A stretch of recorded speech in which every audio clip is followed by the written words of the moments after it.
AGRI-FOOD.AI, the future sound of agriculture and food industry. The future is now.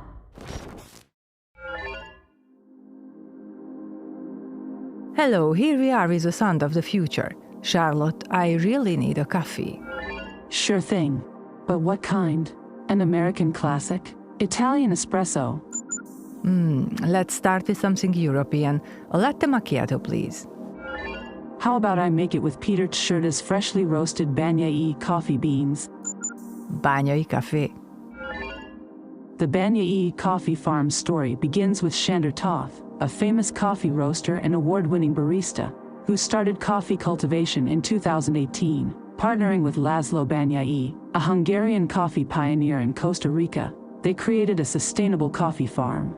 After Bányai passed away, the estate became a hub of innovation and tradition. Hungarian Costa Rican coffee. Sounds amazing. It is. Managed by a Hungarian team with local workers, the farm integrates scientific research led by Péter Cserta and microbiologists. They're also using Maduro, the eye from AGRI-FOOD.AI, to determine ripeness with machine vision. That sounds perfect. Thanks, Charlotte. And guess what? Péter Cserta will join us soon to share the story in person. Let's dive in. Welcome to the AGRI-FOOD.AI podcast, where we explore the intersection of agriculture, innovation, machine vision, and passion. Today we are diving into the journey of Péter Cserta, a Hungarian engineer revolutionizing coffee farming in Costa Rica. We will also hear from AGRI-FOOD.AI expert Gergő Boromissa.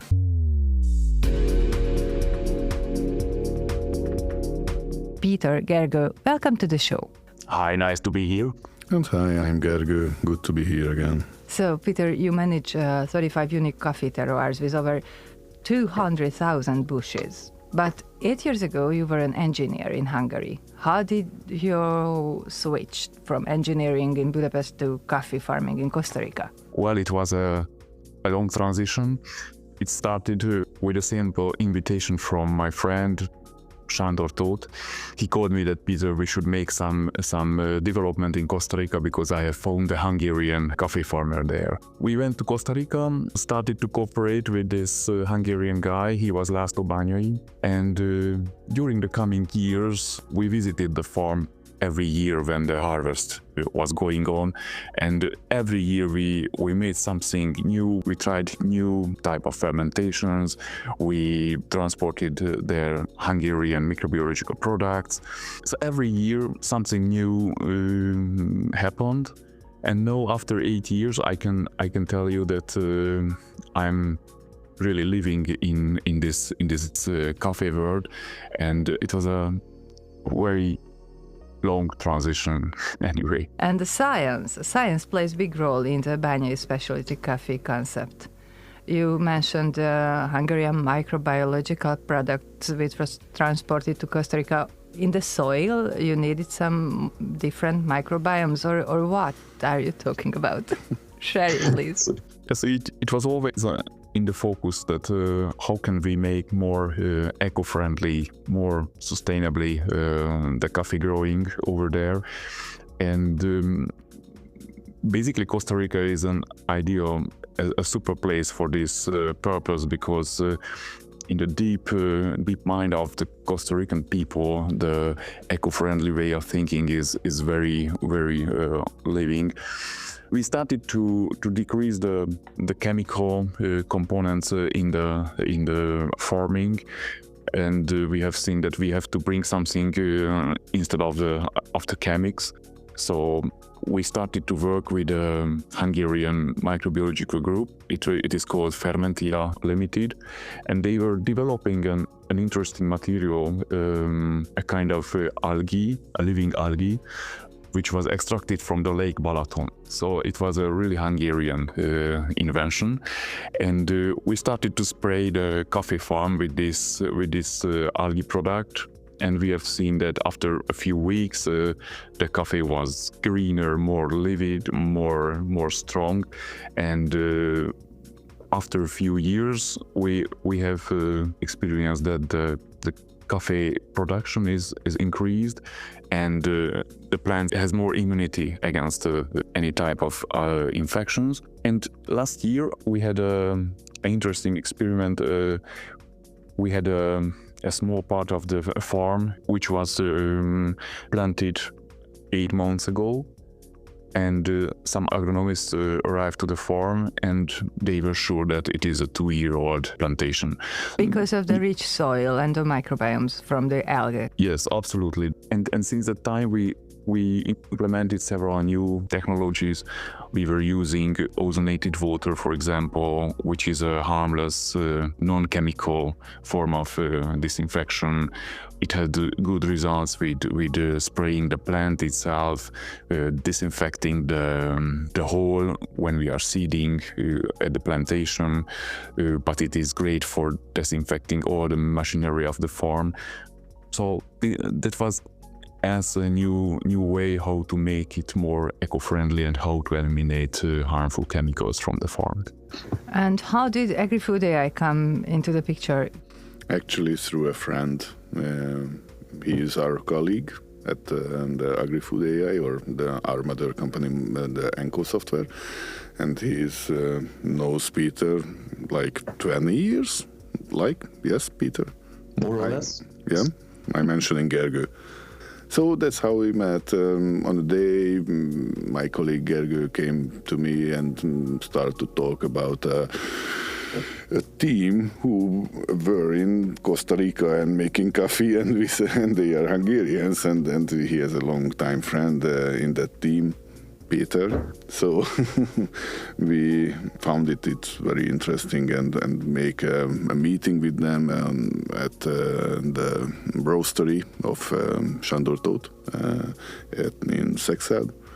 And we started to talk about the possibilities in bringing digital innovations into this sector.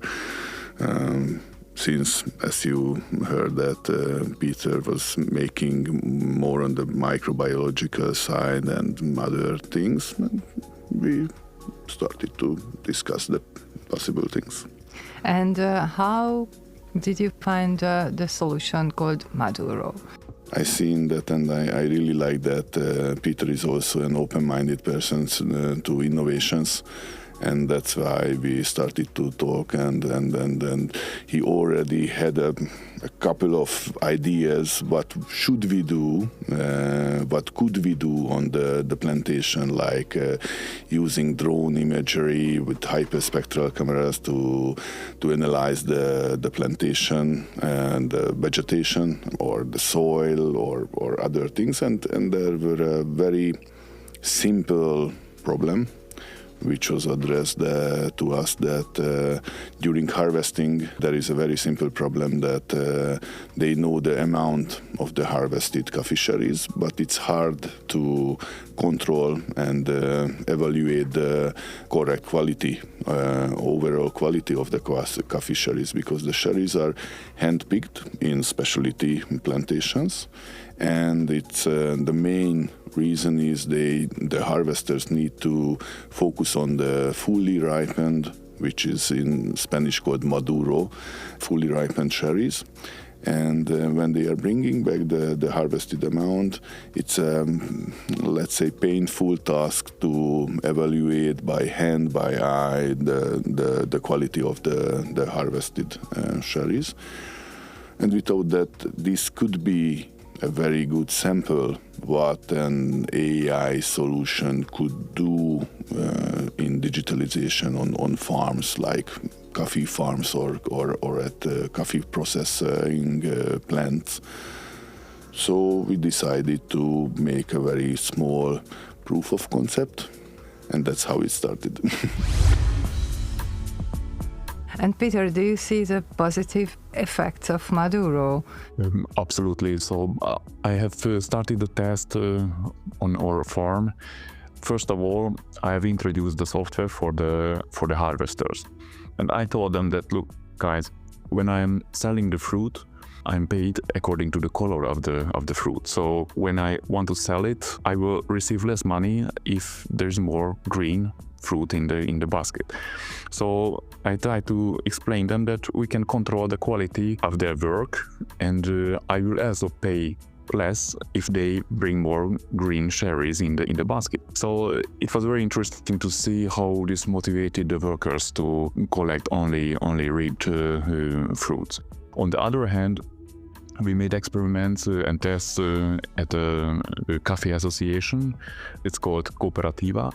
You know, hundreds of tons of coffee is transported to coffee associations where it is processed in huge machineries. And they were using this handy way to count the number of the fruits. It was a time-consuming way, and you know, it was just a small sample from a big truck of fruit, for example.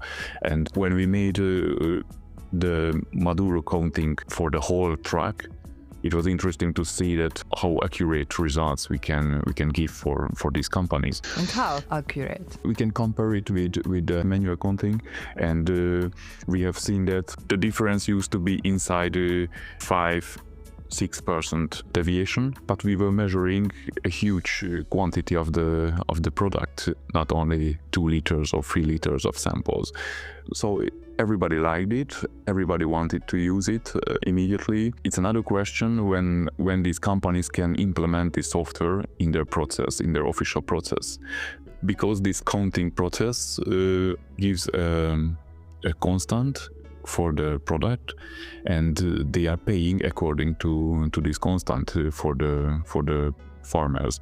So it will need some time to implement it, but I think this is the future for all the coffee process companies. Gergő, how do you see it? Yes, actually, yes, I totally agree with Peter that, as I mentioned, this is a sample or a demo solution of this so-called Maduro application, and we know that the bigger processors, bigger farms who work with huge amounts of crops, they will need a different approach of the solution, like fixed cameras, which is taking the images and processing them automatically and send the information to their ERP system or something like that. So this is designed because this was the easiest way to make a small mobile application with this. Yes, because we haven't said it yet. This is a mobile application. Yes, actually it's a mobile application, yes, and it can be downloaded from the Google Play or the iOS App Store. So it is designed to showcase the ability that with an image you can easily estimate the quality, the overall quality of a sample or an amount of cherries. But it needs, let's say, human involvement to take the photo, to calculate it, to save the results. It is good for the smaller farmers, and that's why we make this quite easy to use. But for the bigger players, we will need to adjust, and that's why we are working with Peter, because he knows actually the market, what they need, and we will design it or adjust it to their needs. That's what we are working on right now. And let's dive into the technical issues. How can machine vision make the perfect color analysis? Because one day it's sunny when I take the photo, the other day is humid, and you have to compare these two colors, which are very different. Yes, actually there are several techniques to avoid these changes, and the only thing is that when we are taking the photo or the image, we are asking the user to avoid that shades or different sunny parts of the evaluated amount on the image. if the illumination is even on the photo, then we will be able, or the software will be able to estimate properly the percentage, because we does not compare it to a specific sample color, but we are taking at the time the whole color spectrum from, let's say, 0 to 100, and we are setting up in categories or clusters, as Peter mentioned, 5 to 6 categories, and we are saying the most deepest color has the fully ripened, and that's the percentage of the fully ripened, and the most greenest color will be, or the lightest color will be the unripened version, and between them the other categories as well. So yeah, it's a very good idea and very revolutionary solution, I think. And Peter, what do Costa Rican coffee experts say when you enter their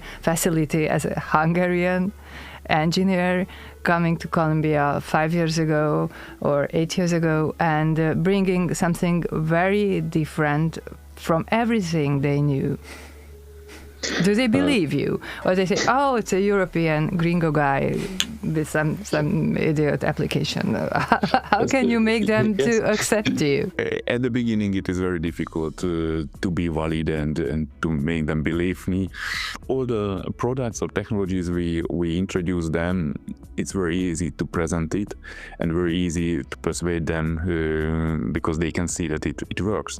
You know, when I introduced Maduro, they were saying that it's impossible. Okay, but 1 minute later, they were surprised and they wanted it and they believed that it works. When I presented them the microbiological products, they told me that they know several products like this. Probably it has not so much extra value related to the others. But 3 weeks later, when we sprayed a part of the farm, 3 weeks later they called me and told me that, Peter, we can see the difference with our eyes. It's incredible. It's something new. We are very interested. So step by step, you can persuade them, and nobody cares what is your profession. Nobody cares if I am an engineer. I studied at the metallurgical faculty in Miskolc, so I really had nothing to do with any plantation or biology. They need these experiments. They need to feel and see the results, and that's all. But it's a long, hard work introducing a product like this. Before we go on, I will ask Charlotte how big the coffee industry is all around the world. Please, Charlotte, could you give us an insight or overview of coffee cultivating regions and how many people are affected by challenges like modernization, sustainability, and climate change? The most popular coffee growing areas are concentrated in the so-called coffee belt between the tropics of Cancer and Capricorn. The main coffee growing regions in the world are in South and Central America, in Brazil, Colombia, Peru, Guatemala, Costa Rica, Honduras. There are huge coffee plantations in Africa, in Ethiopia, known as the birthplace of coffee, Kenya, Rwanda. In Asia and the Pacific, Vietnam is the largest producer of Robusta. In Indonesia you find the Sumatra, Sulawesi and Java varieties. India produces both Arabica and Robusta. There are some specialty territories also, like Hawaii or Jamaica. Approximately 25 million farmers and their families rely on coffee cultivation for their livelihoods worldwide. When including all those involved in the coffee supply chain, such as pickers, processors, transporters, and others in associated industries, the number rises to over 125 million people globally.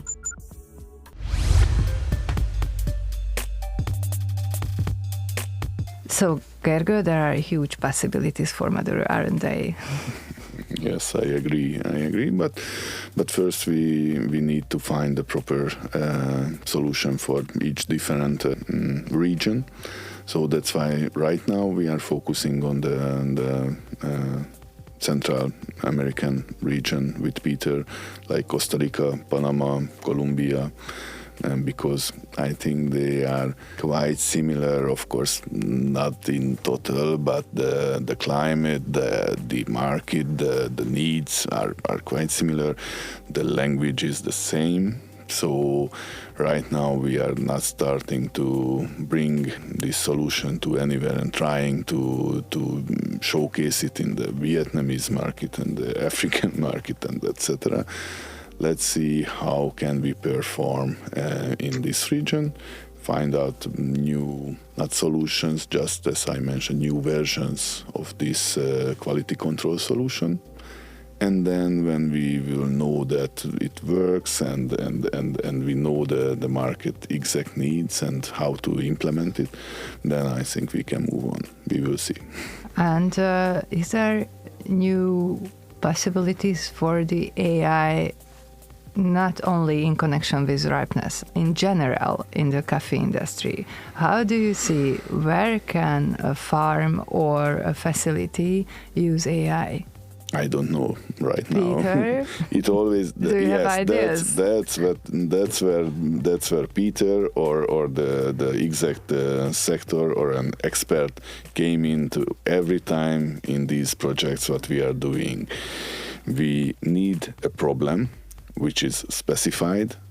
We need to understand it, and then we are trying to bring a solution which uses AI to solve the exact needs. So, and as I mentioned, Peter started to list the possibilities, what we could do together, and we thought that, okay, this is a very small project that we could explore together, the Maduro, the quality control, and then we can do others also, but the problem will come from Peter. Yeah.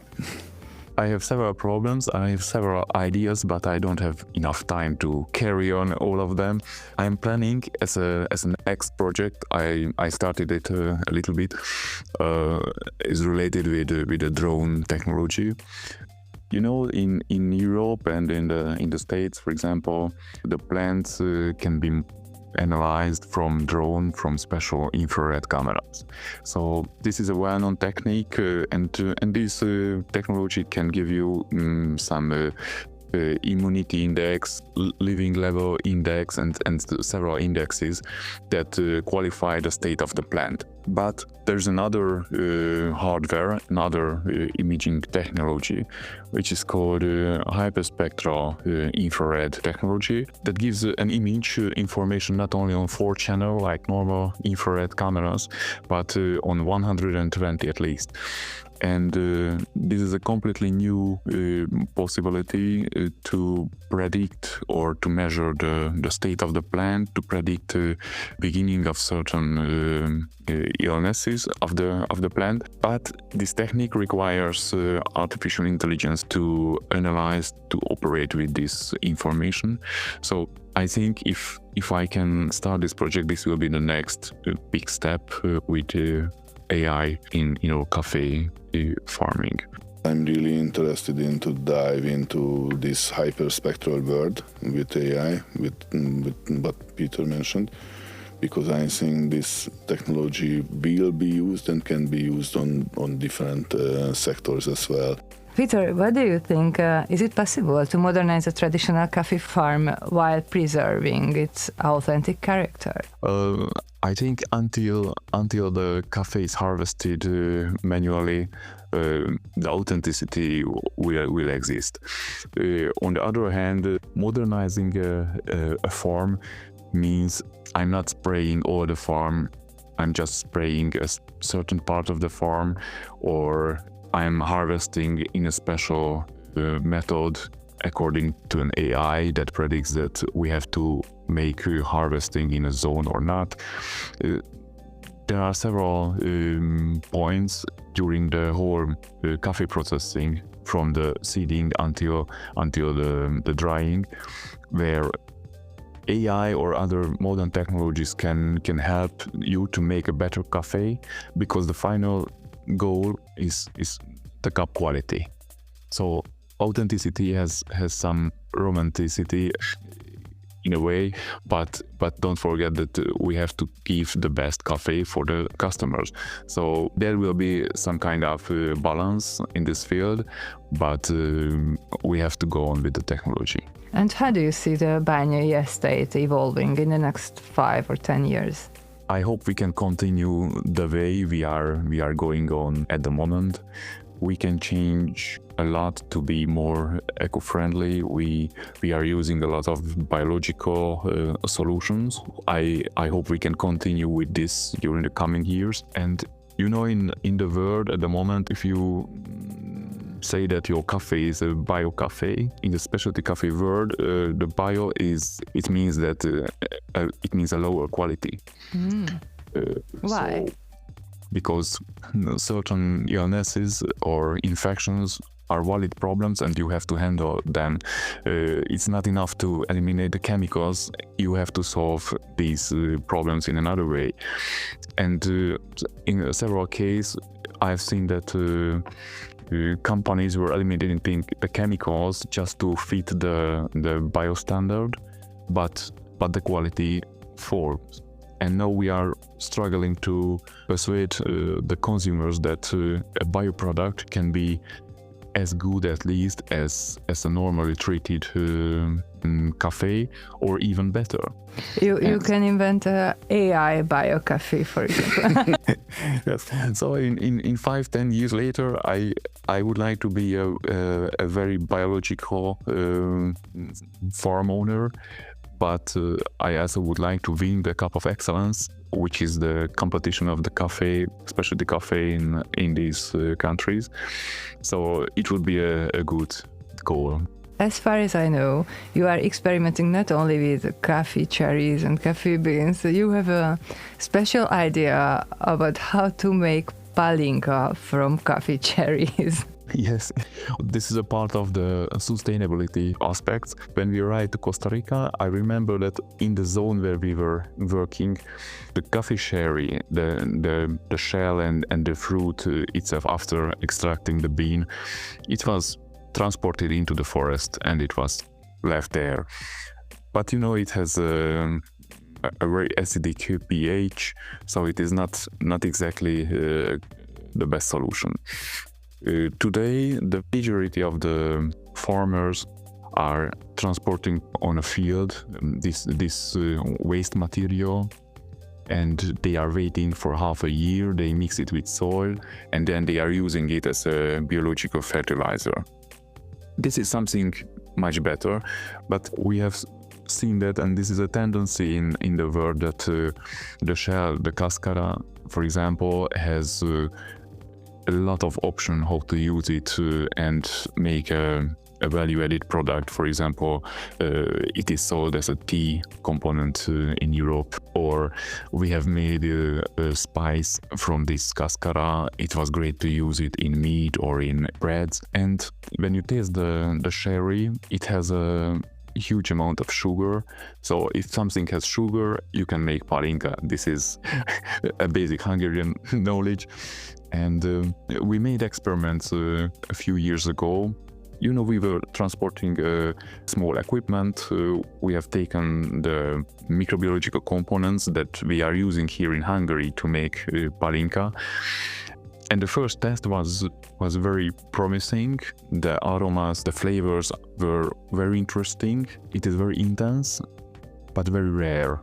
And now we are making the final experiments, and probably during the next year we shall come to the market with this product as a coffee sherry palinka. Good luck for that. And one more thing, for those who looking to enter the specialty coffee industry, what advice would you share from your experiences?